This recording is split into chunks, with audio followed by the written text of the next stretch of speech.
Right? Yep. I'm live. Hopefully that works and it redirects.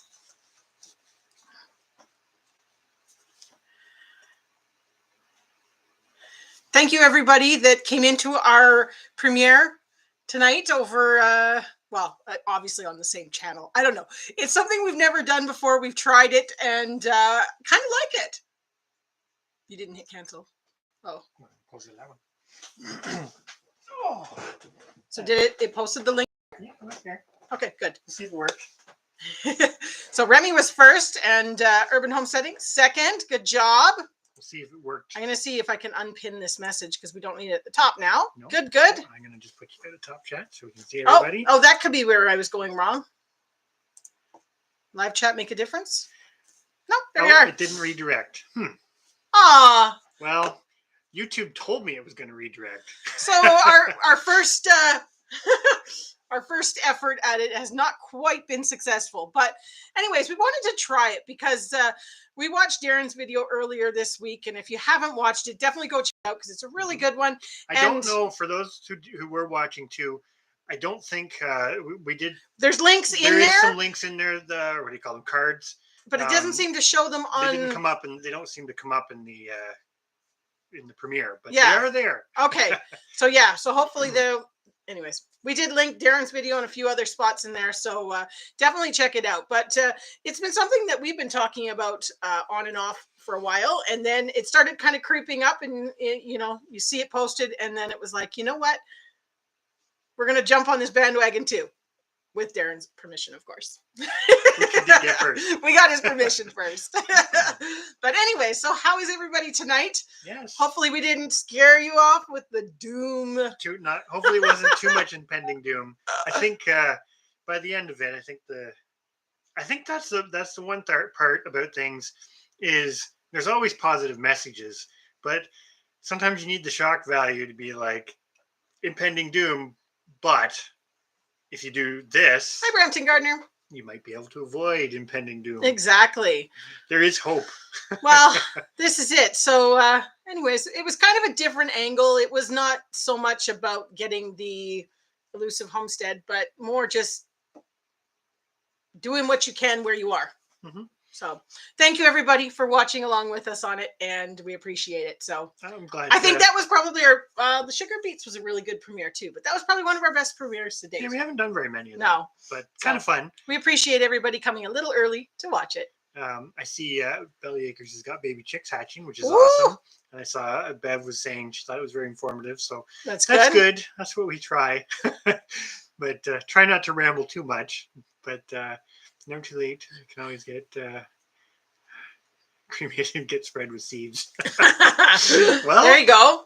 I suppose that's true. That would be the what do you call that? Ultimate regeneration cycle. Yeah. I feel impending doom could be very worse than doom itself. Chris got really creative with the thumbnail on that one, though. That was pretty impressive with the little cell phone things. I was like, "Ooh, look at you go!" It's fun to play around with. Yeah. Yeah, premieres are kind of fun. I wouldn't do them all the time, but when do we start the squash epidemic? Well, soon, I suppose. The squash need to be, got to think about them sooner. Well, the discussion is that the squash is working so well for us this year that we're going to grow more than we did last year. Like that's what he says. Squash. You agreed. Well, I did agree because this year it was one of those things where we were trying it out for animal feed as well. We tried a few times. We don't have extra for that, but we tried it to see what the reaction was to know whether it was worth growing more. And the reaction was good. Favorable. Yeah. So there's a little bit of processing involved, but I think that's a big thing too, that I think what we just touched on in the video was kind of higher level, like the take-home message, which again, always feel like Chris was really nailing home that takes to do it now. Do it now. But I always say we're kind of preaching to the converted here for most of you who are in here because you're already growing stuff, which is great. That's really got to be the big worldly message is everybody needs to try to do something. Yeah. regardless of where they are, what expertise they have. Like, well, in current situation, for sure. I mean, like the stories that seem to, well, they're not even stories, but the information that seems to creep into our feeds. Not that we go out and search it out, but the little tidbits that you get just by kind of scrolling through stuff is kind of scary. But impending doom's there, but yeah. Darren's right too. It's kind of always been there in some form or another. So. Yeah. That being said, more squash is possible apparently. Although I am keeping him in check this time, because last time what he did was he started them all ahead in big pots, and he put 3 squash in each pot because we didn't know how well they were all going to come up. Yes, we were skeptical, and so then because they don't like to be disturbed, he had to plant the whole thing into a hill. So this year we're just starting 1 squash plant per hill, one squash plant in the pot. So the hills might not be much further spread out, but there'll only be 1 plant per hill instead of 3 or 4. Give them space, basically space them out better. Yeah, and I also want to try. We're gonna do a bit of an experiment with some of them on the ground, and we're gonna do some on trellis. At least for the Canada crookneck. That's the only one that we're really souping up, and the summer squash. Yeah, which doesn't need trellis. Yeah. But, no, that's fair about not doing the squash, but that's awesome that you're doing the beets, because beets are another one. Beets are one of squash's friends. Yes. Beets, squash, tomatoes. Well, and the beets peppers. store amazing and still great for multi-purpose, whether it's for you to eat or your animals to eat. I mean, our rabbits love the beets. So. Well, I was going to say, I know Marlene was talking about in the premiere, she wasn't sure if they were going to keep with the rabbits or not, but. That beets of any description are an excellent rabbit fodder, like an excellent food, and they're very easy to grow. And you get multiple food items out of them. You get the beet, but you also get all the green tops. And they keep forever. Yes, they really do keep for a very long time. We kept beet tops in the fridge for what, like 2 or 3 months. We were eating them out of the fridge after we'd harvest them all. They were still edible in the beginning of January. Yeah. So, and they would have been picked early October. Yeah. So that's pretty good. Yeah. Adding another garden choice. Yes. Yeah. We're big advocates of, if you've got the space, throw in another garden. Gardens are definitely, especially if you're just starting out, they are the biggest way to save money. There's no question. That being said, you can add some layers and layers and layers of other things. I see Truth Seeker adding bees. Is adding 3 beehives, which is awesome. We're so nervous about that. We talk back and forth about it. It's not in the cards for us in 2022. No.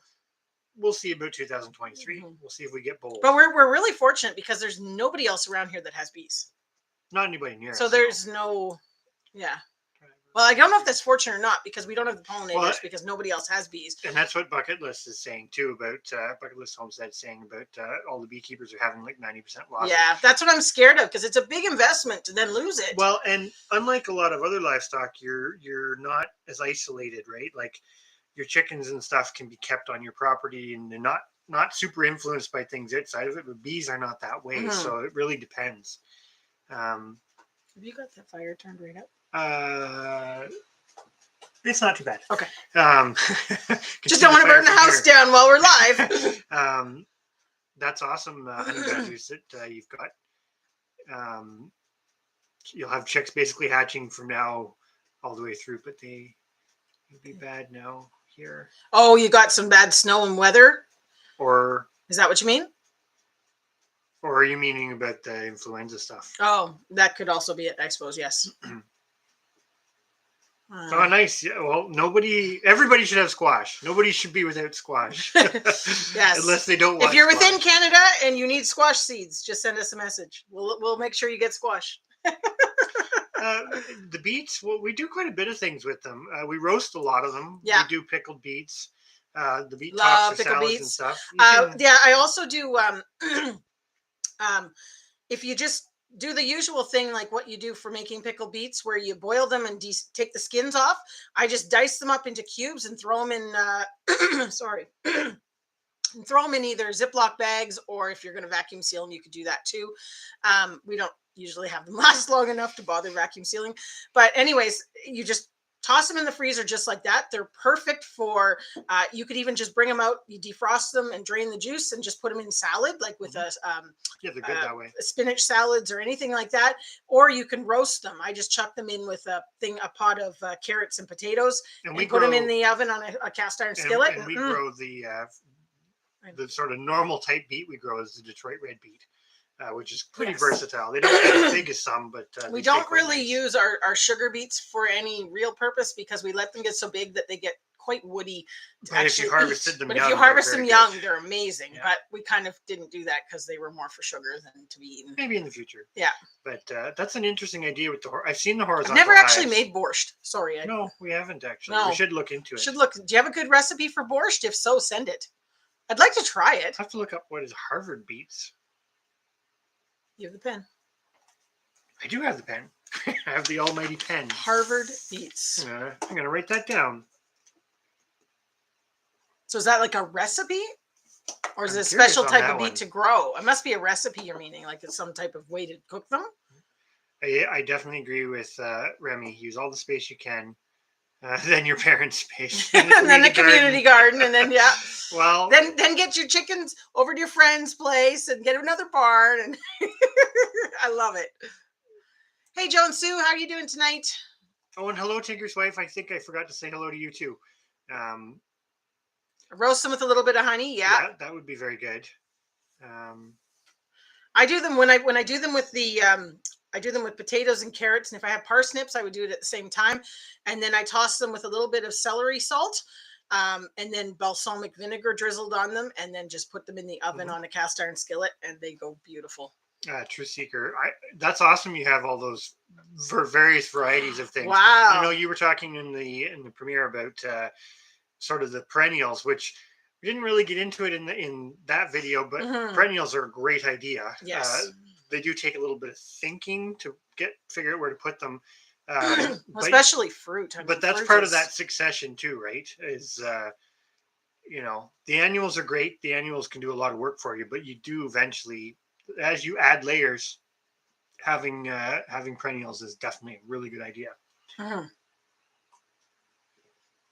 The flow hives. Yeah, that's the ones that I talked about, right? Where you don't have to actually interfere. It just kind of pours out. Yeah, and I agree with Darren. Not having ever had bees, but been around people who have. It's great when they're working, and then when don't forget to hit thumbs up, everybody. I'm on the thumbs up kick. I am. Yeah, pickled beets are good. I actually really like. You can sit there and eat like a whole pint jar, just like. Not every day or anything. No, but it's like applesauce. I'm really glad that I made like 140 jars of applesauce because he'll go through 2 applesauces just like, I'm just going to eat applesauce. I don't eat 2 of them in a sitting. Not maybe the same sitting, but in a day actually. You would. You could if I had it. That is the only downside to some of the squashes is they do take some room. So there's some planning. I think in that one video we did where we sort of talked about it, and I'm not saying this to you, Brampton Gardner, because I know we've seen your space, and that's awesome that you do have some space for it. But there's lots of people who have more space than they think they do and could fill that space with things like squash and grow squash. Grow squash now. Now is the time to grow squash. When we set up our thing for the garden deed stuff, when we sort that out and do our video, we'll have to put up a big sign saying "Grow squash now." Oh. Honey Badgers is getting into some stuff, yes. So their county is passing limiting laws on growing food. That is the exact same reason why we moved in the first place. Yeah. Which is terrible. And I'm going to go off on a bit of a tangent here for a moment because we were talking about this today. This is the scary thing about... Anyways, I'm going to let you have your tangent first. This is the scary thing about the community side of it because obviously community of like-minded people like us and everybody in here who's already growing food kind of gets it. There's a lot of people out there that don't get it to the point that they actually go to council meetings in townships for bylaws and things, and they pass exactly that, where you're not allowed to, like the township we moved from, if you were under 2 hectares, was it? If you were under a hectare, which is almost 3 acres, right? So if you were under a hectare the size of your property lot, you couldn't have any kind of livestock. You couldn't have a garden. You couldn't have a garden. You couldn't have fruit trees. You weren't even allowed to process the stuff. Yeah. Now, did they enforce it across the board? No. Only if somebody complained. But that's scary. That's really scary that, But it was I'm gonna- still there, and if they decided they were going to enforce it, they could. And exactly what Honey Badger is saying, not just in town limits, but also rural areas. Well, that's us. We were. It was dairy farmers and crown land and everything all around us. Hopefully it doesn't come to fruition. Maybe there'll be enough resistance to it. The one thing about if you're in this, I'm going to say, if you're in this township, definitely fight that. I know we fought, but it was already passed, so it was. Well, yeah. We could go into some more details on that where we did try to fight it, but it was also interesting and eye-opening. Are the sugar beets like everyone? I got a package. I guess it came from Angie. They're better. The longer you leave them, the more they get. Yeah. They'll get bigger because you pretty much want them to if you actually want them for making sugar. If you want them to eat, like cut them up at any size, and they're really, really, really good because they're super sweet. But if you want to make them into the sugars and the syrups, you better let them get big. To get pretty big, and you usually want them to get hit not by a hard killing frost, but they can take, being like any beet, they can take some frost. Yeah, they get sweeter. They get they suck up as soon as they frost, they suck in the sugar content. Well, their metabolism changes, right? Yeah, and it's a recipe. Yeah, we'll have to look that one up. And yes, we're probably getting behind a little bit, but most of the expense in bees is the hardware for sure. So once you have the equipment, that definitely, I think that's just the thing, right? We say it all the time. Bees, they're great, and we like honey, and we have the space to do it, and we could learn the skills to do it, and we've done a lot of the theoretical reading and that sort of stuff. So it's not walking into it with our. She posted the recipe. I love Spruce Eats. I like a lot of their recipes. So we wouldn't be walking into it, we'd be walking into it with our eyes open, so to speak. But where was I going with that? You still have that quite heavy initial expense, and it's different from everything else, and that's our only hesitation, because there's a good chance we will lose some hives, and if that's part of it. That's part of it. I think I might have to get an Instapot. Everybody does stuff in the Instapot. That's awesome. That's so much better than soaking. And I don't know what is going on today. We just talk too much. I guess both of us talk too much. I have no doubt that it's going to spread like fire through the counties, because often when one does, the others follow suit. And keeping in mind, there is a substantial portion of the population that thinks what they're doing is right. How's that for a bit of a impending doom scenario?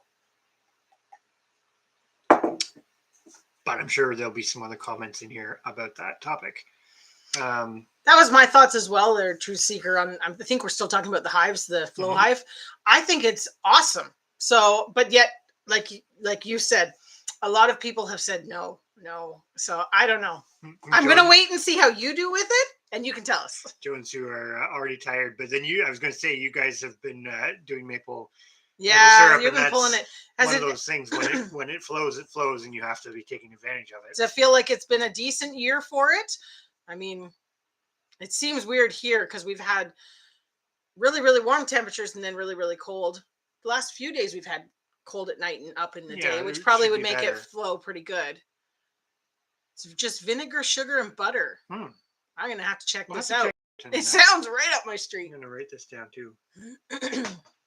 Another beet recipe, because our beets actually have, this is something we were going to do a video on at some point, but our beets have stored really, really well over the winter months. I'm going to try the borscht, because like you said, we have, I don't know, there's got to be 50 pounds of beets still. That's something to think about, actually, because like what Darren's saying, the flow hives may or may not work everywhere. I could see that. It's like a lot of technology and things too, right? It may not be transferable everywhere in the world, but I don't know enough. I know of them. I don't know enough about them. I don't know if I've.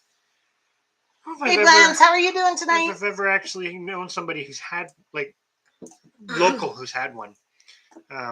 Caucasian spinach tree. And write that one down too. Look at you making the note. Yeah, how hardy is that? I mean, what kind of zone are we talking?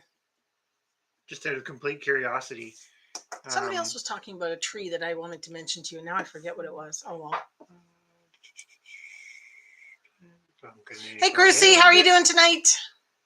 Hey, impending bylaws. Well, impending bylaws may be part of impending doom. That is absolutely for sure. Hey, Deborah, how are you doing? Hopefully we're well.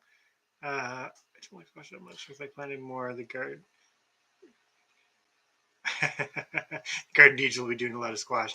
Maybe you just have to find the kind of squash that you really like, Marlene. Mm-hmm. That's one thing. Like it's not as diverse as tomatoes, but there is a lot of different types, and they all do have different qualities. Yes, so, I'm excited to grow the one that Angie and Mike sent this year. We're gonna try that instead of our big blue one, but we grow 4 different types, same as Go scroll up. Belly Acres, sorry.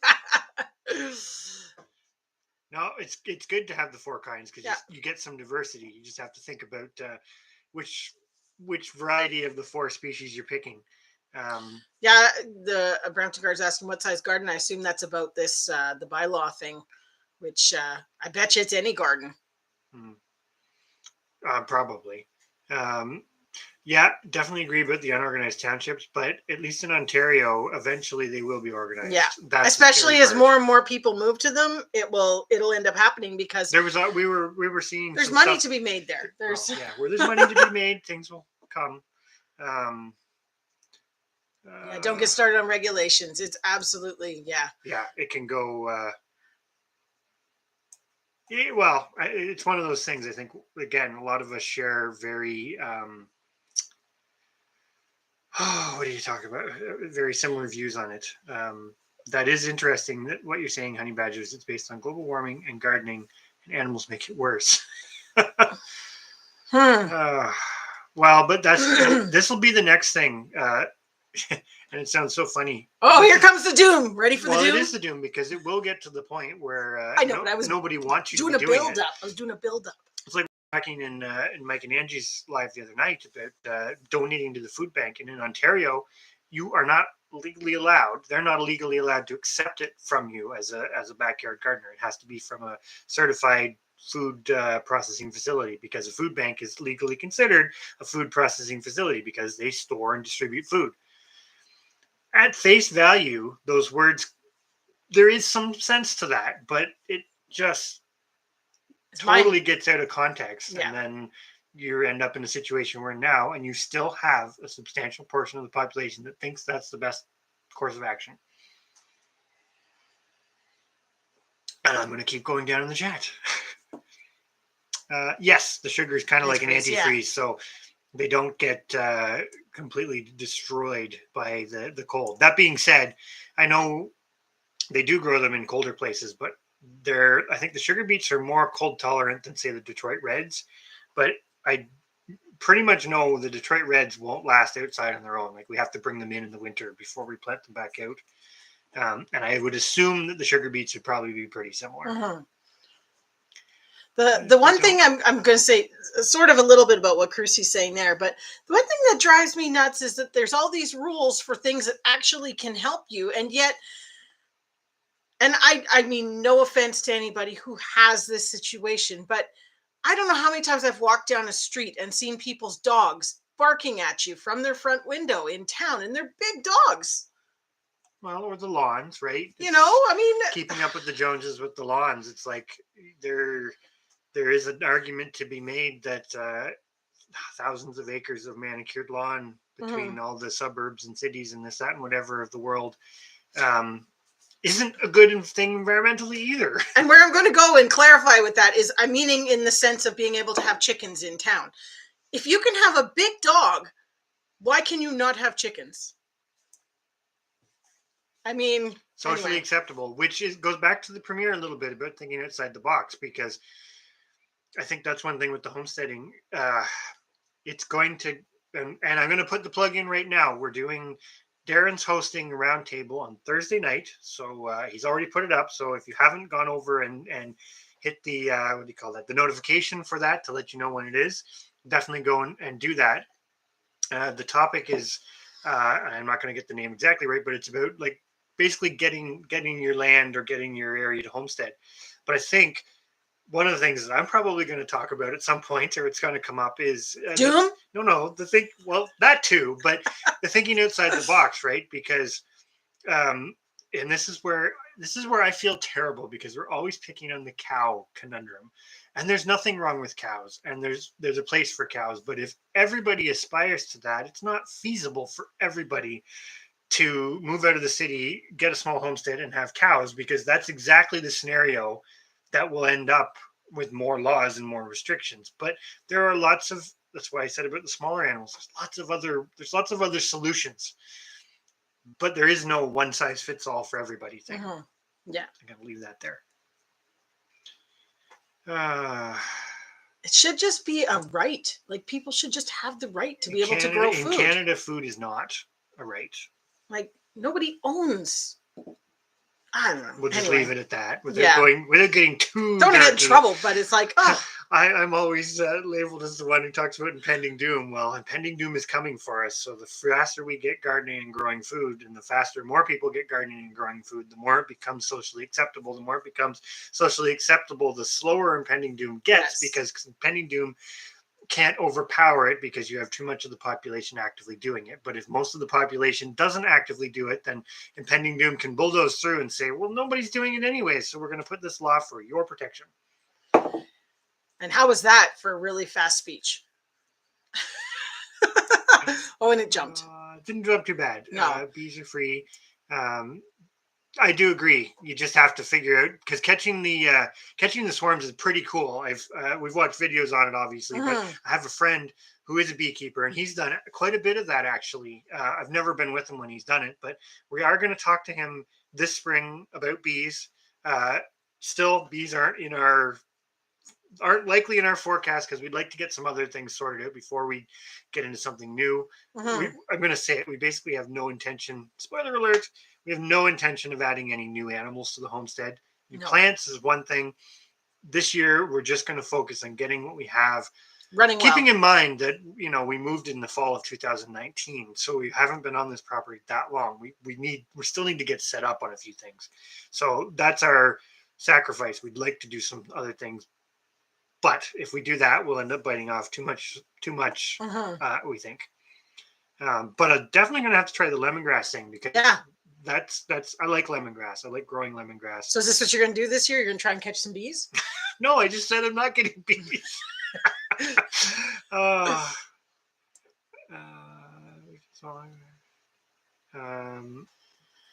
That's one thing, Bev. It really depends. I know. I'm gonna go on another tangent about Joe Salatin, for example. He's got some great stuff that he's done. He's ramped it up and been able to do it as an actual viable business. But if you go into some of his books, like his Pasture Poultry book, for example, you get to the middle of the book when he actually tells you why it works, and it's exactly that there's places in North America that still allow you to do things like process it on site and sell it directly from your farm. And that's huge, because that actually opens up a whole market to you to make it viable. I'm the thumbs up promoter. I'm going to be like, us 25 people in here. Where's the thumbs up? Beets, bacon, onion, garlic, salt, pepper, and see if I can get my highest number of thumbs up ever in a life. That doesn't sound too bad. It sounds amazing. Barbara. Bees are... Oh, that's awesome, Bev, that you're doing bees. Yeah.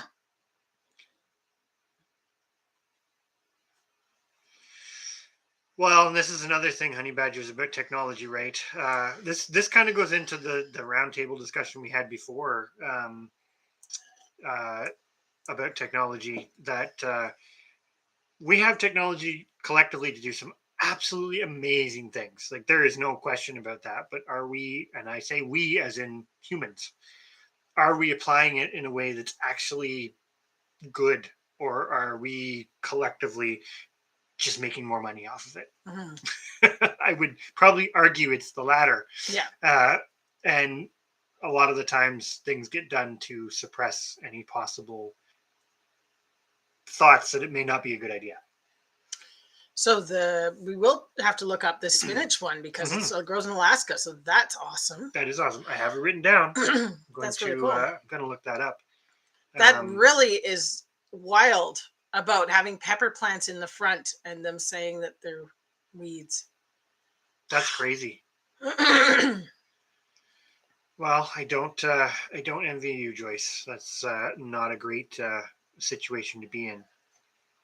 And I should say there are municipalities that are progressive, but this is another topic about getting your land. You really need to be extremely careful. You need to look into municipal bylaws. And just because you move out and have an acre, be careful. That's all we can say is be careful, because we had 7 acres, but because it was divided into multiple properties, any property that was less than a hectare could not have. It didn't matter that you owned animals. It, it didn't matter that we owned 7 acres in total with the properties. Yep. Anyway, they would have had to been directly. Anyways, yeah. Just make sure you look into the rules and regulations. It's always in the or make sure you're really cushy friends with your neighbors. Even then, if they're not doing the exact same thing, that's true. Yeah, that can. Yeah, it can work it really well, or it can work it really bad. That is awesome, Deborah, that your strawberry germinated. You'll have to. I did see that in your comment on the pepper video there. So I'm very curious to see how that goes. I can't remember. Did you tell us what kind of strawberries or? She may have. I don't remember though. But yeah, that's awesome. I'm just curious as to what ones, because you've obviously gotten it to work. So that's awesome. Marlene has done the Caucasian spinach as well. Okay. Well, that's still one plant surviving. That's pretty good, and it's a climbing plant. That's awesome. See, you're always learning. I'm learning something completely new. We're going to look into that, because I do like spinach, and we're not very good at growing it. Yeah, honey badgers is saying too. Same thing. Not allowed to. It's always about liability. That's where liability. We're going to protect you from yourself. Well, this is the mind. I'm going to go on a tangent here. But this is the mind blowing thing about, like, we look at, if we had no mortgage, if we had no this, no that, how much money would we actually need to keep our farm homestead going? To keep our truck, which we need for the farm, and our car insured, and our home insured, you need almost $4,000 right there every year just for insurance. And that's not business insurance. That's not like if we decided to have a farm stays and things like that, then the insurance goes even further through the roof. And if you don't, and this is the other thing, if you don't do it, then you run the risk. Yeah. And it can completely... And all it takes is one thing to go wrong and you're toast. Or one bad They've apple. got you. They've got you. Exactly. It is true, Mike and Angie, that it's one of those things when you read the words, there's a part of it that makes sense. But then it's scale, right? Nothing... all of these bylaws, it's all scale, but it's all looked at black and white, as if scale doesn't matter. It's, you're raising agricultural animals. Well, then you must be the exact same as the mega chicken barn that has like 1 million chickens, but you've only got 5. It's not the same. Anyways, that's a whole nother doomy type topic. Maybe we should talk about it at some point. I'm not sure what people think of that though. Oh, they did the kidney beans. Honestly, the store stuff works great. I did with the navy beans last year, and because I've always wanted pork and beans is one of my baked beans is one of my favorite things. Not pork and beans, but baked beans. And I wanted to grow the proper beans finally to make baked beans, and so we then saved everything that grew last year. We saved to be planted as fresh seed this year. So I'm really curious to see how well they do. That's the only downside to store-bought seeds is you'll often find you won't get, because they're older, right? Yeah. And they maybe haven't been stored or handled. Might not have great germination. Yeah. So you end up usually the first round having to plant a few more of them just to get enough seed. But then once you get, I find this with all seeds. Once you get saving your seeds, we were talking about this with tomatoes today. They just become monsters. They grow so much better when you're using the fresh seeds. You can store a lot of things for a very long time, but the fresher seeds usually grow. I would have said if you have plants, they should grow. You should get beans. If you got plants, then you should get beans. You will for sure. We're not drinking either, Darren. but sneak warning: be ready to drink next Tuesday. Right? Yes, it may or may not be somebody's birthday. Spoiler alert. Spoiler alert. Next Tuesday, we're drinking. I'm excited. I don't drink very often. Blands has a good point. Why not raise meat inside your home? Well, in some countries they do. Oh, And don't get him started. Oh, there are options for it, right? That was kind of something we alluded to in the premiere a little bit, but you can grow in any space, but you may have to get quite creative. Like you can do. I followed blogs on people that do tilapia aquaponics in their Yep. basements. You could raise rabbits in the house. You might need to work on some ventilation or garage. or garage. Even if you Quail lived or in another town. one, and then there's some other non North American friendly things. It's like the big one, guinea pigs. They are farmed pretty much exclusively in houses in their native country where they are livestock, and they are a survival food that you can raise in your house. I've always wanted to try it, but never have done it.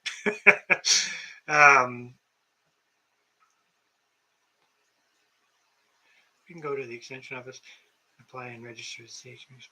See, we don't have that stuff in Canada, Belly Acres. It's not all of our systems are set up a little bit different. I won't go into it right now, but yeah, they're a little more centralized. And bucket list, yeah, we'd rather have lawn. Yep. Don't get me wrong. There is a place to have a little bit of lawn. I get that sometimes, but you know, do you need 5 acres of lawn? Maybe if you're grazing something on it, but then it's not lawn. But yeah. Well, it's well, and then the worst part is people have 5 acres of lawn right next to a water course and complain about Canada geese.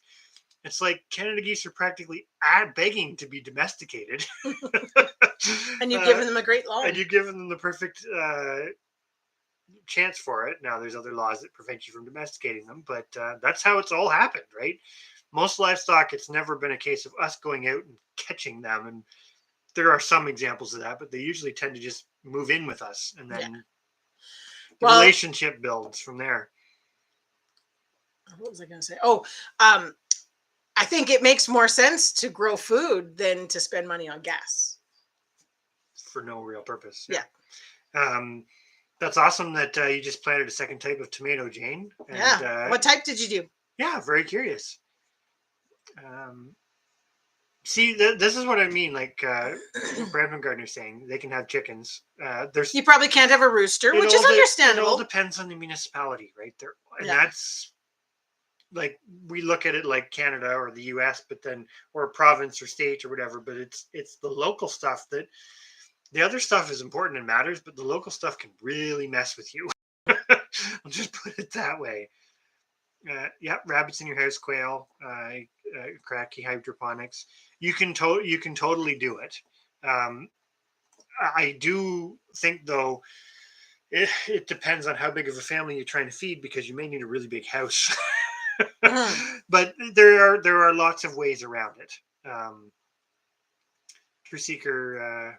Asparagus, yeah, rhubarb, kale, garlic, radicchio. We've never grown radicchio. We're practicing with the kale. We did have kale over winter last year with a little bit of TLC. Now, and we've got kale this year we don't know if we didn't cover it and kind of tend it a little bit better. So it'll be interesting to see if it goes. Well, and we've gotten the kale to go to seed, which is awesome, because it was amazing in doing that little bit of a process.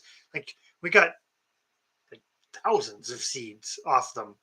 To the point where we actually haven't done it, but we're gonna sprout some of them to use as kind of just kale sprouts. Yeah, we have so many. Leave my cows alone. Oh, and Deborah's where my yard is my yard. Exactly. Yeah. A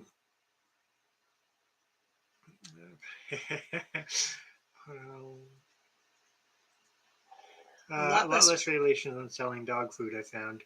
Well, yes, but you do open yourself up to stuff with that too, potentially. Yeah. It's like the cow share stuff. I don't know where that's landed. The milk shares? Yeah. Yeah.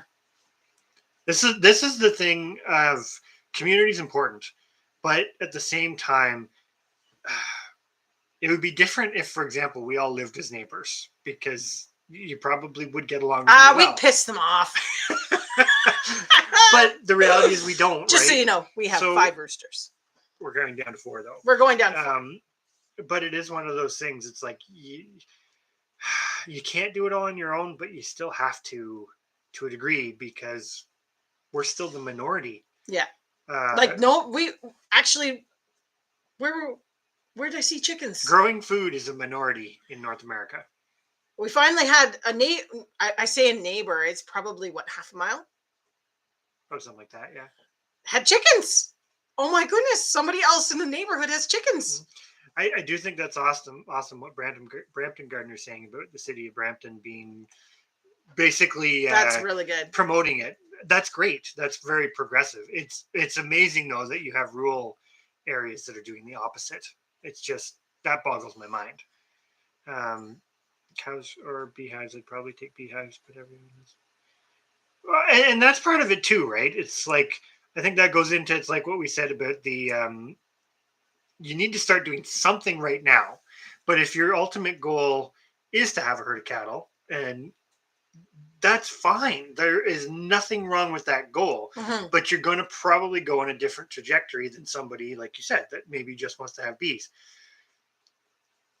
They could be the same trajectory, but you may be thinking about different things longer term. That's all. Get to the farm. Hello. Plowmans. Hello. Government don't want people to. No, honey badgers, you're 100% correct, because if you can grow food, then you're independent. Oh, you're speaking to him. You're speaking to him, Amanda. Oh my goodness. He's getting excited. He's like, I'm going to go. We don't start going down doom talk until at least 9:30. It's usually around 9:30 that it turns and starts going that way. 9:30 is pending doom time. Sun chokes, Jane. We have them. They did amazing last year, but we didn't dig any up and try because we wanted them to spread this year. We wanted them to get a really good start after we planted them. So we will be trying some this year to find out how much we want to expand on them. Plus, we want to dig up a couple to try as animal feed too, because they do work for animal food. So exactly. I believe they're really good for rabbits. Speaking of which, hello, Kendra. Jane could mention it down later, but I can't remember. When do you get your new place? I know it was exciting. It's going to be that is awesome.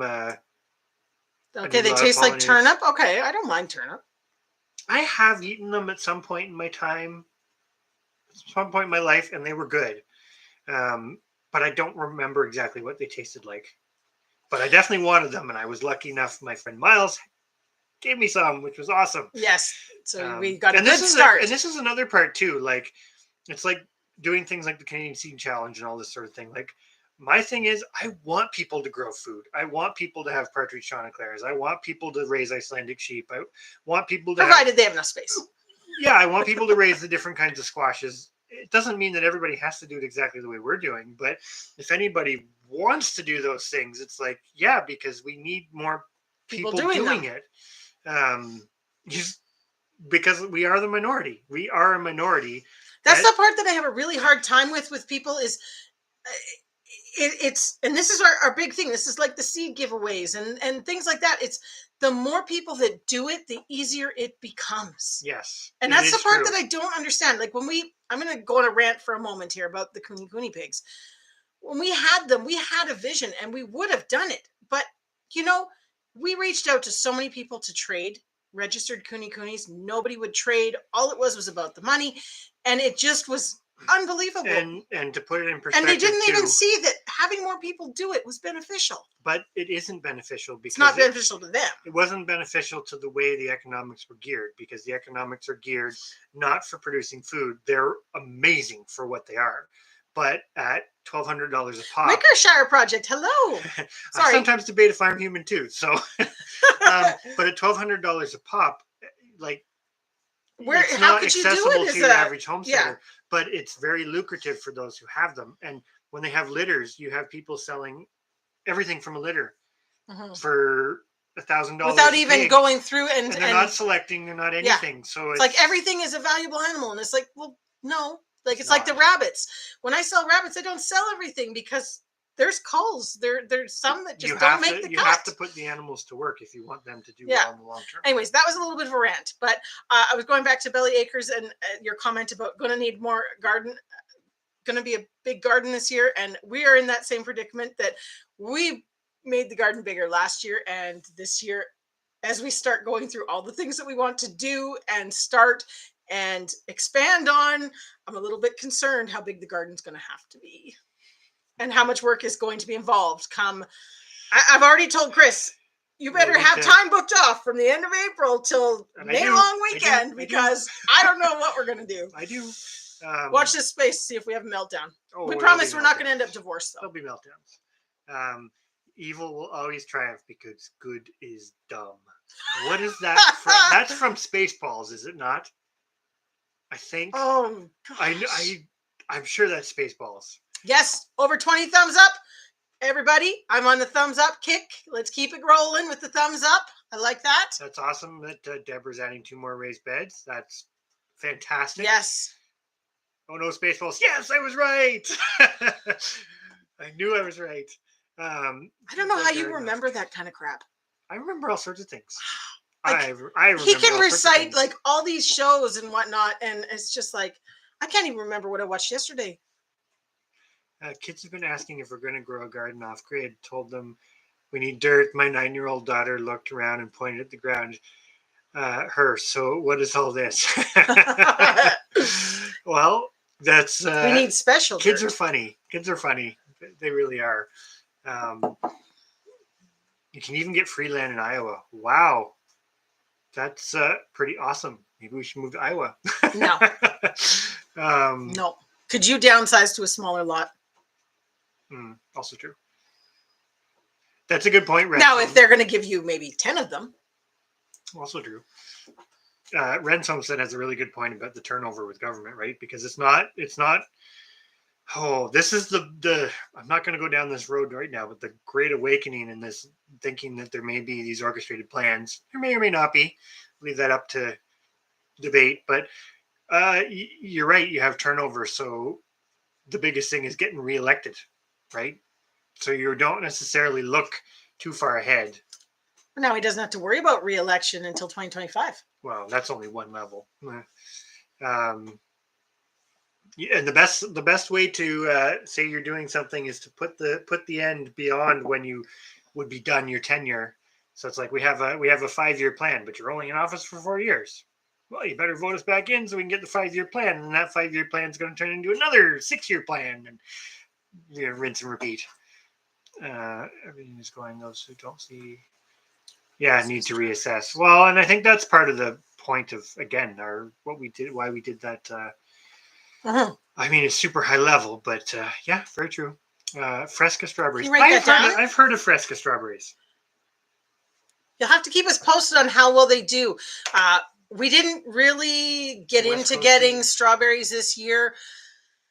It was our plan. Then we didn't get the bed set up before fall. And I said, I don't want to have a whole bunch of strawberry plants coming and then not be ready when they need to get planted. So we said, we're just going to hold off and be organized for 2023. If they come in the spring and you don't have the bed ready, that's a lot of pressure to get it ready really quick. So this year we're gonna focus on some woody plants, some trees, and maybe some other pick another kind of shrub. And then next year, really focus on the strawberries because we did raspberries last year. And we have a beautiful patch that's come through winter amazingly. And so we're going to do, like you say, some other plants for this year, kind of getting what we have going well and set up a perfect spot for the strawberries for 2023. Because I'd like to go big. Not like pick your own big, but big. Ship us some poison ivy. We have a little bit, not very much, but I think we're good. Although I always find it quite fascinating to see the climbing variety of poison ivy, because where we live, we have two different species. One climbs and one climbs trees, and one spreads over the ground. And the climbing ones, I've gone into some swamps in southwestern Ontario, and like they're crazy. They're crazy plants. You don't want to be touching things in those swamps. That's a good point. Lots of places in Europe, the barn is still part of the house. I think that is that's a huge disconnect that goes back to the end of World War II, for lack of a better way to put it, where look at all the animals people eat versus the animals we don't. And the guinea pig thing is a great example. If I say guinea pig, everybody in North America is likely going to say, oh, it's a cute little pet. If I say cow, everybody's going to be like, oh, beef. Yay, burger, beef. But how many people have and this is where actually I'm going to give kudos to the cow.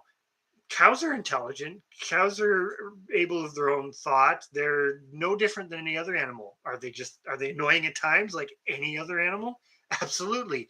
But that doesn't make them intrinsically, that's destined for meat because it's just the dumb cow. And the cute little fluffy bunny or the cute little fluffy guinea pig should never be eaten because that's just morally wrong. People have lost that relationship with their food. And you see it. it's big time with plants. It's even bigger with animals, right? Nobody has a problem. I shouldn't say nobody. A lot of the population has no problem with a barn crammed full of thousands of birds to grow out in 12 weeks to be food because everybody loves chicken breast. Well, that's only a part of the bird. So you give that thing a miserable life to eat one part of it? Oh boy, you are having a rant, aren't you? Versus, okay, yes, we go out and we dispatch birds that live with us for a year or 6 months or whatever it is. And some people are mortified by that. And it's like, but anyways, you can see again, we're preaching to the converted, but so Bucket List is also going to drink next Tuesday and celebrate their being done paying for their Jeep. Yay! So, yay, drinks. We're going to break out some crabapple liqueur because that's kind of our real only drink since we don't really drink much. We make the crabapple liqueur and we have lots of it. So that's what we're breaking out. Good night, Darren. Thank you for coming Yes. in. Rain's here even in the winter. A few days we get some snow. The mischief of the Canadians. Well, I suppose in some ways rain is better than snow. Maybe, I don't know. They each have their benefits. Called Global Market Access Program, like our CSA. Yeah, it does. I'm not even going to go down that road too much, belly acres. But you're 100% right. It's just different to get into it. Thanks for saying me excited. Yeah, that's a good way to not buy with payments. It's definitely a good way to help save some. That is for sure. Have a good night, little homestead on the beach. Yes, thanks for coming in. I'm catching up, maybe. You are sort of. Blands has got to run too. Thanks for coming in. Jane has started the subarctic and the Manitoba. Okay. I'm curious on the Manitoba one, so you'll have to let us know what you think about that. Well, let us know about both, actually, because we did try the subarctic. We weren't super impressed with them, but they were definitely crossed. Yeah, and yeah, they'd come in the seed exchange. And they were food. Yeah, I wouldn't have necessarily said they were good food, but they were food. It was tomatoes. I mean, they produced early. They just were not nothing special, I guess. And like Chris said, they were a bit. You could tell that they'd been crossed with another tomato. So actually, you could tell that some of them have been crossed maybe with multiple tomatoes because they grew all very different. It was an interesting experiment, though. Hello, Eldan. How are you tonight? Hopefully you're doing well. I definitely want to try the passive hydroponics at some point. Haven't actually done it. We do, however. Yeah, you can tell them about your experiment because that's what we do in lives. We do spoilers because. Spoiler alert. We're trying an experiment. He's really excited about this. It's an aquaponics thing. It's basically, I'll be quite blunt, it's growing things above a fish tank. But we're using it. It is heated. We have live bears, we have guppies and platies, which are just, run-of-the-mill common fish that reproduce really readily. And we're trying our sweet potato starts in it. Yeah. So we've already got the tubers in. And he's excited because they're already sprouting. Well, I'm excited because it solves the problem of the heat because the water's heated. And we used to do them above our wood stove. And it's like we said, this year we haven't had the wood stove going most of the spring. It also should give it nutrients because we do find that the sweet potatoes eventually run out of nutrients when you do them that way. But we also have we have grow lights on the aquarium because the fish eat some of the algae that grows on the side. So it's kind of a full loop. And there's a video to come. The real big spoiler alert, because there's only some people in here that we're hoping to do is eventually grow some of the guppies as because they reproduce readily as a protein source for the chickens. So close the loop. Yeah. Not quite there yet, but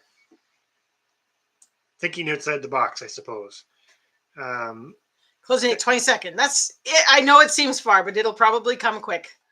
Oh, it's not that far away now in the grand scheme of things. Thanks for coming in, Bucket List Homestead. Yes. Hope you have a great week. We need to start some of our asparagus too. Actually, we still have it soaking, so we'll have to do that. I drained it. Okay, perfect. So we'll get that. Yeah, we need to really start it because we did start it, but we were just in the soaking phase. Yeah, so it needs to be planted now. My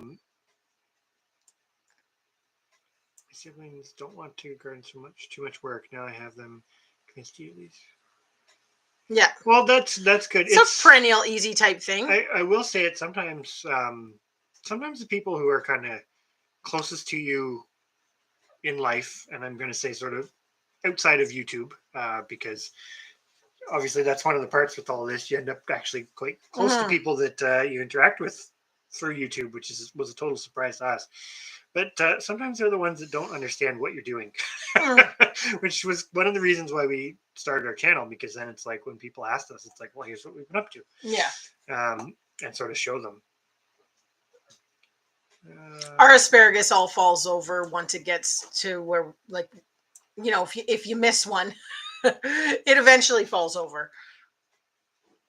Yeah, no matter what, we usually have to tie some of it up. It conveniently grows through a wire mesh fence, so using space wisely is definitely it becomes challenging, but it's great exercise, right? Because that's where you can really start. I'm going to say it this way: cramming in biomass when you use it wisely, because that's the other part. We're going to redo our video on how much food do you need to grow that we did last year, because we've obviously got some better insight now as to what we actually grew, what we used, et cetera, et cetera. But it is phenomenal for all we talk about, not just us, but for all that people talk about feeding livestock and how difficult that is. Humans are the hardest because we require the most variety, the most biomass.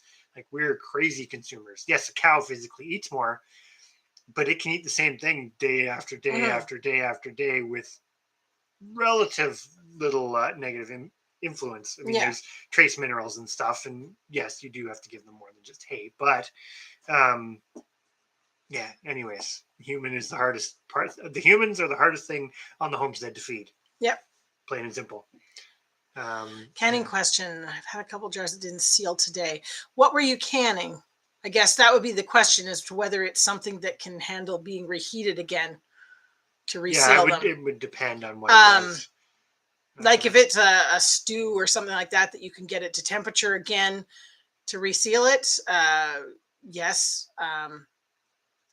Or I would almost say if it's something to pressure can, you'd have to re-pressure can it. So it would have to be something that could handle being cooked for another 75 or 90 minutes, depending what size it is. But I mean, definitely things like, I'll be honest, like things like the jams and jellies, I would just re-water bath can it. Those are lower. That's not like the proper advice, but they're far lower risk, right? Because the sugar's doing the preserving, basically. We could move to Labrador. Now that would be some tough going. The Icelandic sheep would do well, but I don't know if I could handle. I mean, it mind boggles me, people that can do zone 3, to be honest. I mean, I find our season so short to get everything done, and it's not as short as some. Well, it's changing how you live. I will admit, every now and then you think about it. If you change how you live and the lifestyle you have, and I'm not going to say it, we don't have a bad lifestyle, but because of where we are, there are certain constraints on us, right, that you may not have elsewhere. When you move, it's like when we moved with our livestock. We had the goats and we had the sheep, and we had the horses on relatively small 7 acres, which was still big enough to do it, but we were able to use quite a bit of inputs from one of our neighbors, and it worked. But when we moved here, we had to totally reevaluate things. Even though we'd moved to a warmer area, etc., we couldn't support it all. Even though we had more land, we couldn't support it all. It doesn't mean that down the road, when we improve the land that we have and we get it fenced, that's the big one, that you couldn't support more biomass than what we probably are going to go with. But then you have to ask yourself, do you need it? So I don't know. When you change things in the system, it has a ripple effect, the butterfly effect. Sorry, I was going to go back to the canning thing too. Also, I would just say to Deborah, make sure you look at your ring. I don't know if this was a brand new box of jars or not. I've even had, I will say, even with, I'm going to say it wrong, but Bernardine or Bernardine, whatever.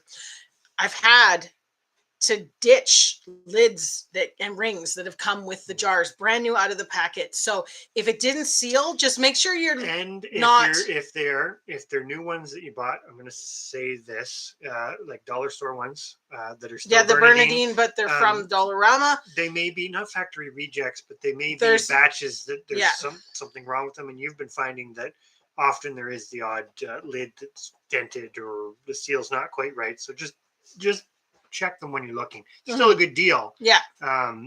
But yeah, I noticed that I actually, not my most recent box, but before that, had two of the rings, not the seal itself, but the rings. When I tightened it down onto the jar, you could see that the ring was bent. There was a gap. And if you have that, sometimes they won't seal. So I just throw it all out and get an old ring off of a different jar. So just make sure you check that part. Don't I would recommend not reuse if they didn't seal, pending what you were cooking, especially if it went through the pressure canner. I would probably recommend changing to a new ring and seal. Definitely agree with Belly Acres. That's the one thing that's nice about strawberries, and that's the one thing we do plan on doing. We have a spot that we want a big area of them, because we've had strawberries in the past. We actually still have some. We're curious if they survived the winter / the chickens, more so the chickens. But we want to basically do that succession where every year you're planting a new bed, and then eventually, because you can't grow them in the same place forever, because naturally that's what they would do. They would creep, right? And then what tends to happen is any viruses, etc., come in at the end. So you can mimic that by wiping out the oldest bed on like a 3 or 4 year rotation. That's what we'd like to do. So we have done it. We've cloned them that way. We'll just have to see if what we have is still kicking enough to make it happen to that point. That's awesome that you did the soup, Jane. It sucks that a couple of them didn't seal.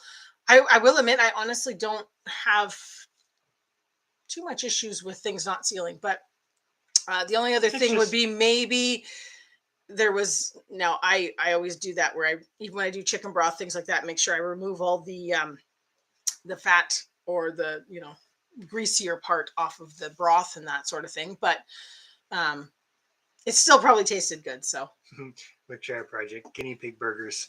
Well, it is a real thing. Not the burgers, but it is a real thing. It might be a real thing. Realistically, it's no different than raising rabbits or eating squirrels in a way. But yeah, it's just not. It's not socially acceptable in North America at the moment. We may be really far behind, so we apologize, folks. No, we're not that far. Oh, we're not too bad. It did just jump, I think. It did just jump, yes. Keep going. Keep going. Keep going. Oh boy, we are quite behind. There, that's where we were. With enough barbecue sauce, most things make a great burger. Very true. Yeah, you can eat the whole bird. It's cheaper than just buying the breast, and you're not, it's not waste, but yeah, it makes more sense. Some cute animals shall get no any cat recipes. I don't know if cats are really economical to raise. They're dead. Well, they certainly. I jumped ahead. I didn't do it on purpose. I know, and then you get flipping around trying to find your spot, and I'm just like, I can't even see it. Eating burgers. There we go.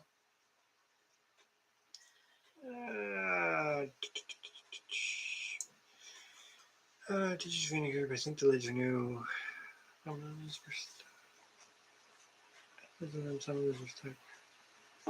Oh, they were stuck together. Well, maybe it damaged it. It happens. It does happen. Yeah. Well, that's awesome. I just know in the past I've soaked them because sometimes if they've been stored for a while, they don't germinate well. But that's awesome that yours did. Thanks for coming in, Wickershire. We appreciate it. Yes, definitely do. Sorry, I'm playing around with the sliding bar, trying to figure out what the heck's going on. Hey, we're past 9:30. We can start talking about impending doom again. The Pro Mix. This is our first year using the Pro Mix stuff, and I will admit, boy, it seems to be helping. It's working well so far. Yep. Oh, spoiler alert. 9:30. We can. The Honey Badger's already beat us to it. 6 minutes ahead of us. So we're only 6 minutes behind as of this moment. 7 minutes behind now. Yeah. Oh, that's too funny. Water bath. Yeah, you don't always have. If they're hot, they will sometimes suck down. That is, Yeah. again, not a. The only proper. time I do I water bath my jams when I'm going to be giving them away. Otherwise, I'm not super worried about it. But when I'm giving them away, I do water bath can them. I don't know. I figure it has less chance of coming back and kicking me in the butt. The paraffin, I've heard of that. You can seal other things with paraffin wax too. Mm-hmm.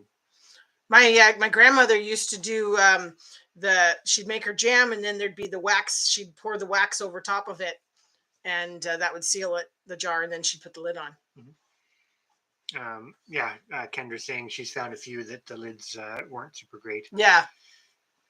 I think I think the quality is not quite there anymore. I think though, if you're getting them from a dollar type store, they're factory seconds, right? Yeah. So they know whatever quality control they do for it. But I'm saying the jars with the brand new set sometimes don't. They didn't come from a dollar store, and they still had bad lids in them, bad rings. That's the downside to mass production. Mass production.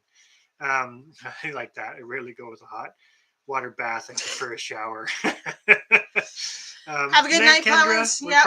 You've probably already gone, but yeah, the dollar store, that's one thing. And it's kind of funny because it's a gamble, because sometimes there's 13 lids in it instead of 12, and sometimes there's 10 lids in it instead of 12. Sometimes they're scratched. It's really a gamble.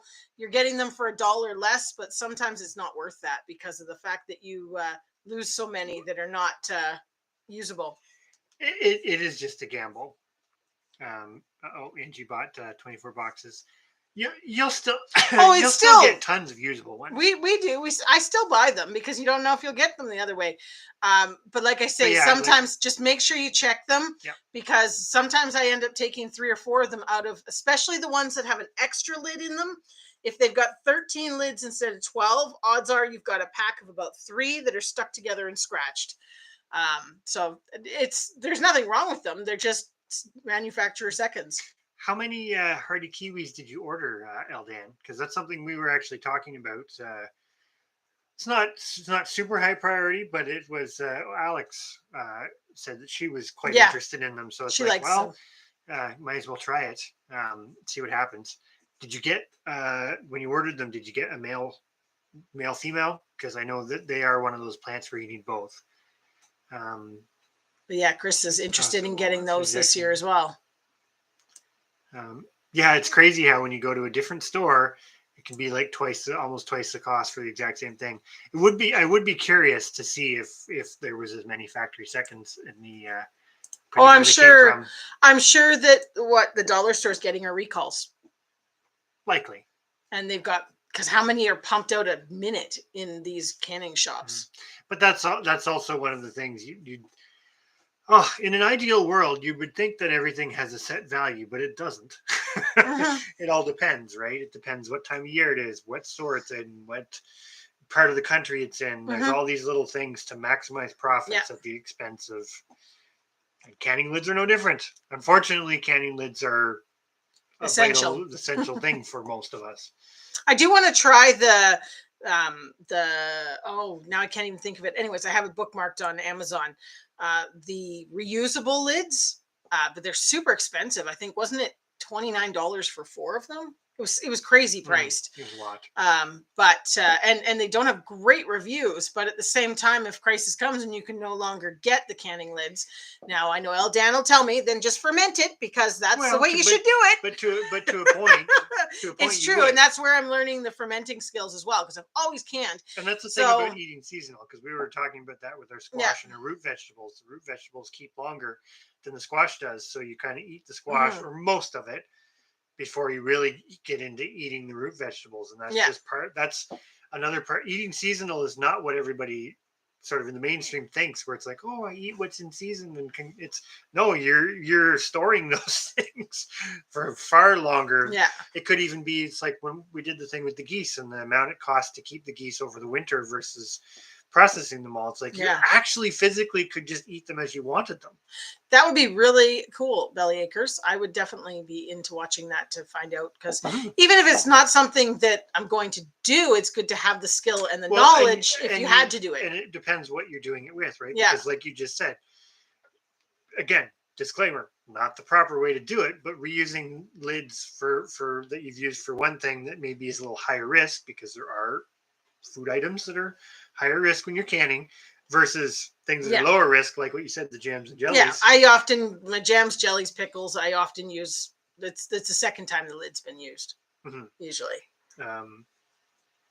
Yeah, I know you can buy some things that are pretty much ready to produce fruit. We've got some things we'd like to do from seed and some things that we're going to do from starts, and we still need to plant the rest of our blueberries. Moved in fall of 2019 and still haven't planted them all, even though they all made the trip with us. And they're all doing good. Yeah, they are actually doing well. So maybe we'll actually have a blueberry harvest this year. Potentially, we'll see. And we're pretty much caught up. Yeah. Did get 2 males, 8 females. Good, females. Awesome. You'll have to send us the link for where you got them from. Yeah, we would love that, actually. If you could, that would be awesome. Yeah, because that was something we were looking into. I do want to do the air layering because we have a couple apple trees. Well, there's apple trees, and I know it works really, really well for currants and gooseberries and those type of things. I definitely want to try it. We do actually have, I think we did talk about it in the video, we did get our cuttings for our black elderberries. They had just started to develop a bud. So we got them just in time. So what did we end up doing? 20 of them? I think that's what we've got. We didn't go crazy because we didn't have the trees or the bushes weren't in great shape, and we didn't want to kill them because we would have. Well, the cows almost killed them last year, so we don't want to set them back. We don't want to set them back further, but we did manage to get some. Yeah, we pruned enough that we could get some, but still go back in future years, and we're gonna. Well, and they'll still bear fruit. We're going to clear around them a bit to release. What is it? Release them. Yeah. That's the word you use. We're going to release them. We're going to release them as part of our plan to fight impending doom. There you go. But yes, air layering is we've kind of experimented with it, but just haven't really got there yet. But I'm very excited to do it. These goods in there marketed.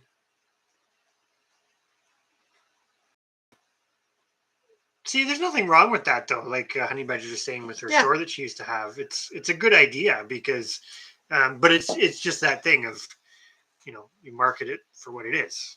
Yeah. Not every business. What do I always say? They're not always genuine. Those who really, this is going to sound bad. Those who really get ahead in life, i.e., accumulate a lot of wealth, may have at some point done something questionable. Not necessarily right out. It's not necessarily about accumulating wealth because it's more about those that climb the ladder. Yeah, not articulating that quite right tonight, but it is after 9:30, so a bit more yield, of course. See, I thought Truth Seeker, I didn't think they were. I thought all the kiwis were required the 2 plants, but I could be wrong. It's not. I've looked into it. I've done some research, but I'm definitely not a kiwi expert. Tatler, that's right. Those are the ones that I'd looked up. Yeah. Or harvest. They weren't cheap, but might be handy to have some. The flats is actually safer than. Oh, that's pretty awesome. The silicone is safer than. I suppose you get a better you get a better seal because you don't have any chance of Mhm. defects. Well, the other thing we've also been collecting up, which I'm not 100% sure exactly how to use, are the old-fashioned clip-down glass with the rubber ring. Mhm. I got to look up a little bit because I don't know how you change your canning methods with those. I've never actually tried to can with them. I don't know, but I'm assuming you can. It's more tools in your toolkit, right? Yeah. It's all tools in your toolkit. Yeah. Like the silicone is a good one. The different lids are good ones. Mm-hmm. How to prune blackberries. My understanding is blackberries and raspberries are pretty similar. You'll get the cane. I'm not gonna get the proper name right, but the cane that bears your fruit will be the one that will die after it bears fruit. So you remove those. That being said, you can top them if you want because If they're getting out of control. yeah, like those first year canes, sometimes depending on how the roots growing, they can get pretty big. Like we have some wild ones that are like what over our head. Oh yeah. If you want, you can top them back to make them more manageable, but you do have to. See, you shouldn't say you have to, but it's definitely recommended to remove the old canes. This time of year would be like the perfect time because you can still get in at them, and you can definitely tell what's dead and not. Yeah. I mean, pending the size of your patch and whatnot, the one thing that we've said I want to try and do with our blackberries this year is I want to just mow strips. And I want a 2 foot wide strip of blackberries. Then I want a 2 foot wide path, And then 2 foot wide. And then the next year we just alternate. alternate and do the other one. So then you're mowing everything It'll down. probably be more than 2 feet. Okay, maybe we'll go 3 feet, but you're mowing everything down and then, or weed whacking it, whatever, using that as your path to be able to access the bush because our blackberries are a big round circular patch. And then the next year you just switch to the other, cut down the other ones, and then that way you always have lots of young. Like when we had the tractor and Chris did the brush cutting out in the pastures, you believe those blackberries came back with a vengeance after he cut them down, like just amazing. So that's the theory anyways. If we could cut strips, I think that would work best. Mm-hmm. Well, yeah, because it's always on the second year. Mm-hmm. Now they are just to clarify too. They are blackberries and not the black raspberries. They're not the ones with the bluish purple canes that they kind of bend over like a big arch. They're the more like what do you call that reddish purple that just the one goes that's up straight. angular. The stalk on it's angular. Yeah, the blackberries are usually angular, and they have a lot worse prickles. Yeah, they're a little. They're like long, big spikes. Not because it is the same thing. It's always taking out the old canes, but they grow differently because the black raspberry kind of reseed. It's not seed, but replants itself at the tip of the when the cane arches over, it'll reroot. So you can actually train them then you and just clone snip them. I actually have a plan. I want to clone some this spring. I'm going to take pots, put the end in the pot so that I can completely move them because our patch is starting to go in too many directions. And but it's a really dependable, really good patch. So I don't want to just go in and start hacking them out. No, but we need to be able to get in and reach everything. That's the thing, is working in a manageable. Yeah. So, and Chris is all about expansion. So of course the patch is going to get bigger somehow. Well, but it's like you say, it's nice to have it. The patch we have right now is beside the house. So you can only access it like right beside the house. So you can only access it from one side. Mm-hmm. So I'd like to put another patch or row somewhere that you can access it from both sides. And going full circle, that would be one of the few times where having mowed grass is beneficial when you're talking about things like raspberries, because otherwise they will just spread. You either, ideally on a small scale, you either want a border or the ability to mow around them to keep them so you can actually get in and do something with them. Yeah. And tend them well, that's the one thing I find with our blackberry patch. It is just okay. So this is their second year, and so they are the blackberries. So so you shouldn't really have to prune. Like I said, you can top them, but you shouldn't have to prune anything yet. You'll end up having to prune it. You can prune it in the fall, or you can just wait till next spring, and that'll work fine too. Yeah. Take out those old canes. That's awesome that you've got 10 cherry trees that you're going to air layer. I think that's pretty awesome. We should do that with a few. We've got some cherry bushes that we'd like to Yeah. air layer. What are they called? Valentine. Romeo and We've got Romeo and Valentine. Yeah. Sour cherries, and then I may even try it. I've never looked into it with the choke cherries because we do like them. Mm-hmm.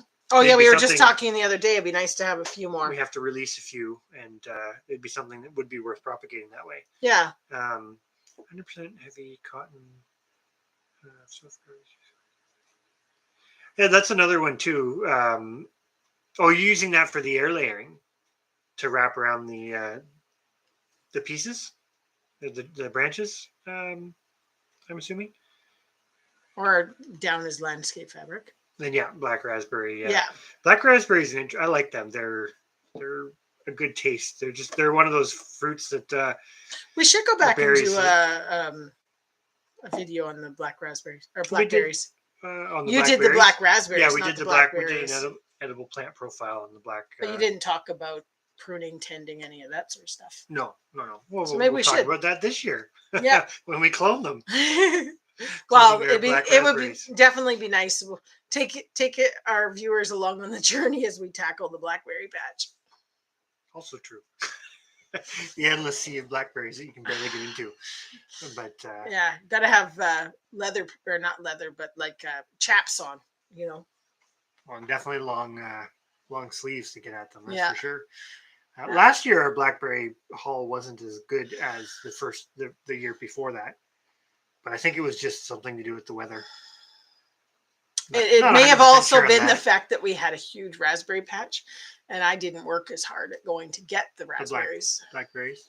Because we had so many berries. Also true. That's the one thing I will say is, as Chris and I, as we develop more stuff in and around the homestead, like around the house, I feel less encouraged to go out and forage further afield. But that's a good thing, right? Because it's like it's come up a couple of times, using your space better, bringing some of that stuff. I mean, that's classic permaculture principles, right? Having the things that you use regularly or that you have to tend regularly fairly close at hand. Mm-hmm. And then it's like our apple trees. You're not tending them often, and you're not really doing very much with them. So having them further from the house is not as big of a deal. No. Well, and ours are quite spread out, but yeah. So that's part of the part of the fight against impending doom is just that slow puttering on moving things around and building your gardens, building your food forests, or whatever you want to call it, your area where things grow that you can eat. Yeah. Because it's not always necessarily a proper garden. No. You just kind of work away at that. Yeah. So we got cats playing with you call that thread. Yes. Taking thread. She's taking thread. She says, pay attention to me. Yeah, they're telling us. I think they're telling us it's time. So on that note, we're probably going to end this because we are coming up on 10 o'clock, and and we took everybody's time earlier today by starting at 8:15 with our premiere. Also true. So we do hope everybody has a great rest of the week. And no, I'm using the fabric under. Okay, I wondered about that, whether you're using the fabric as basically like a cloth to keep the weeds and stuff down. That would work really well too. How to get rid of burdock? The best solution we have for it is get rabbits and just keep picking it. And just because burdock's a biannual, right? So the first year, all you get is a rosette of leaves, and in the fall, we feed so much of it to the rabbits. I'm not going to say we kill it all, but you definitely set it back. Yeah. But basically, picking it. The other thing too is you can dig out the root, and that, I mean, you can use. If you're a smaller area too, you could smother it, kind of, put some kind of tarp or something down. If you were going to prepare a garden bed or something there, there's different ways. Yeah. We haven't tackled the burdock on the property too much, other than picking it to feed to animals, which is slowly bringing it down. But we have a lot of the wild parsnip, and by digging out the root, we're going into year 3 now. No, this will be year 4, spring 4, right? Mm-hmm. No, this will be our 3rd spring harvesting the wild parsnip. And I'd already noticed a difference between the first year we moved here, then after 2 years of picking it, there was a lot less. So I imagine that is just because it's not getting to as much going to seed. And we will say too, because Ren's Homestead says about making teas out of it. Mhm. What is it? It's a Japanese cultivated variety of it called gobo. Is common burdock. Common burdock came here because it was a food plant, so you can eat it. We haven't tried it yet, but No. we have enough of it. We should actually do it. We should look Oh, it up and okay, we'll do it then. give it a. It'll give be it a like go. our sheep milk taste test. We're gonna do burdock tea. And then we'll decide we really like it, and then we'll be like, okay, we're not going to let it get. Oh, there's so depleted. much of it here. I don't know. We did a video where I showed us the plans for our garden expansion, and I showed the amount of burdock. It's a lot of it. Oh, it's bad. It'll eventually. We'll eventually get it. Like our sheep with their fleece, we have to be so careful where they are, and you have to go out in their pens and cut burrs down because, oh, it's terrible. Well, to be honest, when we planned the title of this one for our live after the premiere, we kind of were thinking like the doom and gloom's good in a way because it's that catalyst people need, right? There was a thing. What was it? Basically, there was a thing I saw today that was talking about motivating people, right? And I think one thing that I really like about the YouTube is sharing ideas that it's like, hey, you people that are watching us could do some of this stuff. You don't have to do it exactly like us, but maybe some of the things we're doing, you could apply to what you're doing. And that just builds capacity that you can grow more of your own food or fiber or whatever it is, right? That helps you be less dependent. But it's funny, right? Because you need to have the doom and gloom to get people's attention. And again, kind of talking to the converted here because you guys have stuck with us to the end of this. But a lot of people will just like, we've done videos where it's like, here's how to do X, and nobody watches, nobody finds it because it's like, oh, well, it's not doomy and gloomy enough. So there'll definitely be more doom and gloom talk because I think I'm going to say it this way. I've been gardening / growing livestock since 2008, since before you and I met. Mm-hmm. And it does go back to squash and ducks, which we don't have ducks anymore for a variety of reasons. But it was this it was this realization that I had basically when I was leaving college that it's like, I can grow this stuff cheaper than I can buy it. And it's healthy. So why wouldn't I? Why? Why wouldn't I? And it's interesting because this kind of goes into that comment about a lot of the people around me don't get it. Don't bother trying it because one of the arguments is, yeah, but I can buy it cheaper. Yeah, but it takes so much time. It's like, but now we're in this is where I'm going to disagree with Darren because Darren said there's always doom. There's always, some risk of us wiping ourselves out. Yes, but now it's starting to hit people where it really hurts them in their pocketbook. So now people are starting to listen, but you still have to tie it to the doom. But the hope is, or the hopeful part is, but you can do this stuff. You can eat burdock. Instead of it being a weed, you can eat it. Not saying it's not. We haven't tried it, so I can't say it's good. But you can eat wild parsnip. You can. The wild parsnip is better than if you harvest it at the right time. Yeah. You can grow thousands of pounds of squash. You can have chickens. You can not be dependent on having to buy all your seeds. Like you can do all of these things, and it's really simple. Is it work? Yes, but you can do it because you have generations of people that just forgot that they could do it. To be really blunt about it, but yeah. Anyways, there's my rant. Oh, there's been just enough time that those that had to do it and those what am I saying? You had those that had to do it, and then their kids sort of learned it, but then they didn't have to do it because that was when we became the world of plenty. And so they've never lived, and most people now in North America have never.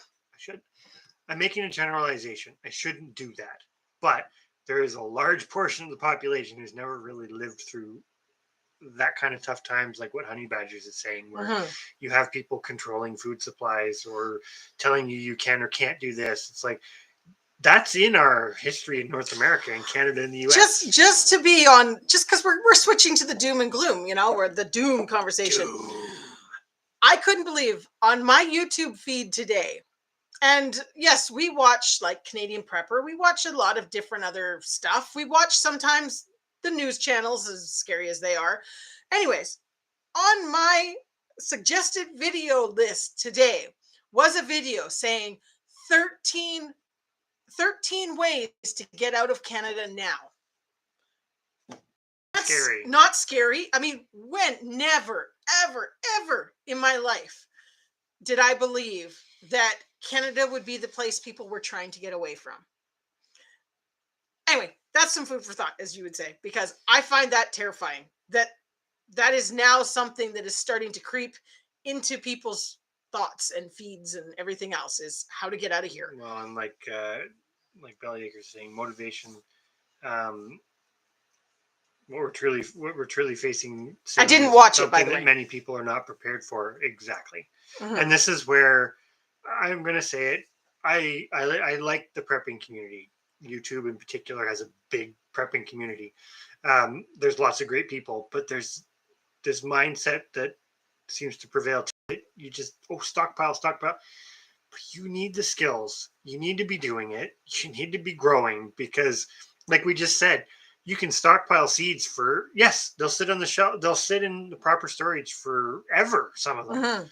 And there's examples of seeds that have been like 10,000 years or more in a tomb or whatever, long periods of time. That's great, but that's like the extreme. Why would you not just strive for the achievable of, I'm going to learn how to save tomato seeds, propagate them, and grow them every year as a renewable way to feed myself, because that makes a lot of sense. It's not flashy. No. It's not glamorous. It's not romantic, which is kind of what we were talking about in the premiere, but that makes a lot of sense. And it's almost like nobody wants to hear that. Mhm. They're more interested in the doom and gloom. So we make fun of the doom and gloom because it's real, but at the same time, it's Out of our that control. motivation that maybe some people need the kick in the butt to just be like, hey, maybe I should just do these very simple things. Mhm. I have the spot, I could grow squash, or I can grow tomatoes, or maybe I can get really creative and I can have some rabbits, or I can have chickens, or hey, I could have a herd of cattle. It doesn't matter what it is. Mhm. I do have a loom, but it's not in the set here. It's over there.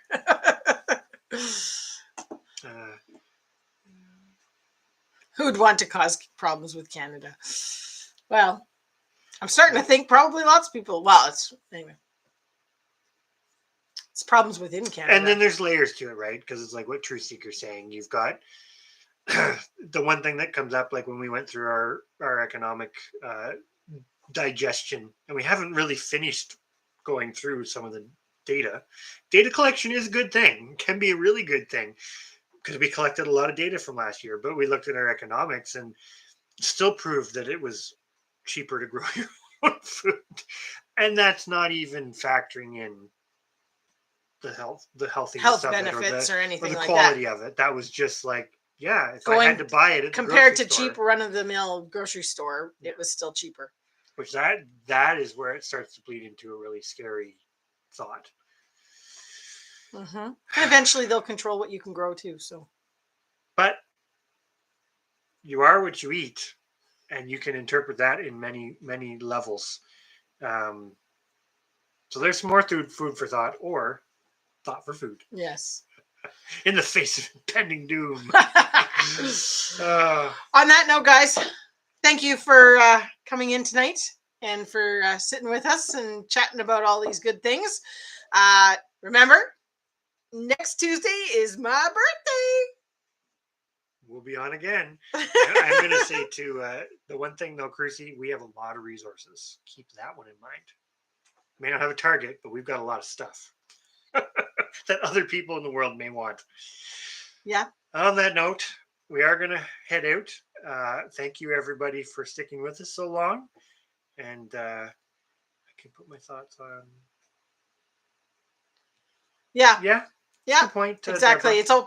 It's all positive. It's like what Chris put in the video about the that was our daughter Alex holding her lettuce that she'd done in an eggshell. But it's hope. It's a place to, you really only, I honest, well, I shouldn't say it, because when you start getting bugs in the garden and things like that, you do see some negatives, but for the most part, I really only see positives when in the garden. Mm-hmm. So it's well, good for us we can mentally and physically. We can all use some positive at the moment. So Yeah. on that note, we'll leave that on a positive note, and we will catch everybody later. Have a good night.